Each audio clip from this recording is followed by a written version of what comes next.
A terrifying sight for drivers on I-49, a tanker truck erupting into an inferno. And had about 8,500 gallons of fuel on board. All of that fuel set ablaze after a collision between the truck and two passenger cars. The thick black smoke could be seen for miles. So we knew that it had both gasoline and diesel in there. The biggest challenge for responders was getting water to the highway. So we had to come in from the outer roads, put fire trucks on the highway, get supply lines to them so we could feed them with water. Firefighters poured water and foam on the flames for more than an hour, attacking from all angles. Another concern was the runoff. We're also concerned about the environment, so we immediately start setting up dikes at some of the drains to keep the runoff from going into the storm sewers. Traffic was jammed on the interstate with all lanes shut down. Police tried to safely turn some drivers around. The road itself was another casualty. 5-6 of the lanes have significant spalling and damage to them. MoDOT engineers are assessing that damage to make sure the road is safe for drivers. Emily Holwick, Kmbc 9 News. I heard like a tire blowout, tire blowout, and then a loud boom. Around 5:15. This was the scene at Shoto Traffic Way near 210 when a suspect smashed into two cars at once. He hit the side of a white car. He sideswiped her. The hole from the one end to the other end of her car is completely hit. And then a red truck was involved also. The driver of this pickup didn't want to go on camera. His back axle is destroyed.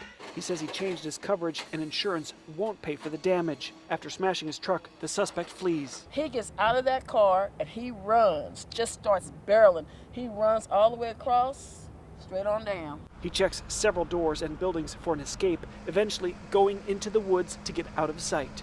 At this hour, officers are calling it quits. They've done all they can to search for the suspect in the woods, but they couldn't find him. Back at the gas station near where the crash happened, officers take the passenger into custody 2 hours after the chase began. In North Kansas City, Brian Johnson, KMBC 9 News.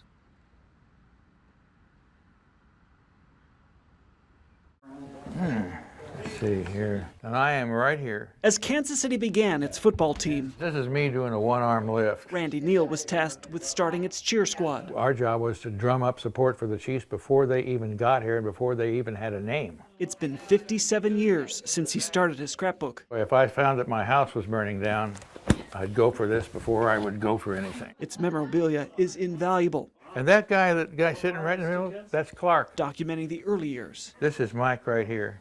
Randy had started it in '63. Mike Nauman was on the squad from season 64 through 66. This was the Super Bowl brochure, and this is kind of a collector's item. His pay was $0, but it was worth it. They were going to put us right on the sideline, and I'm thinking, sideline of a football game, that's a pretty good deal. In 1967, the Chiefs were the first and only team to have cheerleaders This is actually the sweater that we, our uniforms. who went to the Super Bowl. It almost didn't happen. There was a league rule that the Chiefs couldn't pay for fanfare, and the cheerleaders were lumped under fanfare. When they found a sponsor, it made history. It was a lot of fun. We had a lot of fun being cheerleaders. It kind of opened a lot of doors for us. As they look back, they hope the team makes history again with a win on Sunday. In Kansas City, Brian Johnson, KMBC 9 News.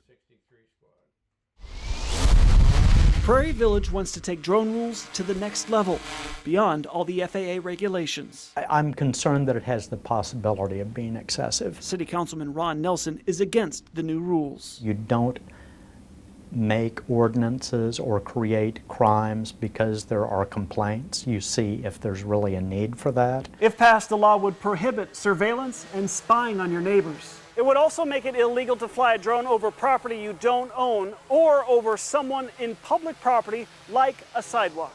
I can understand why people would want to do that because it might be weaponized. There's probably great applications for it, and there's probably things that may go over the line a little bit. Monday, the council was split 6-6. In the last mayoral election, the mayor complained that his house had been buzzed. The mayor broke the tie vote, moving the ordinance forward. The police chief indicated they haven't received any complaints. If given the final approval, violators could be charged with a Class C misdemeanor and face up to 30 days in jail and a fine of up to $500. In Prairie Village, Brian Johnson, KMBC 9 News.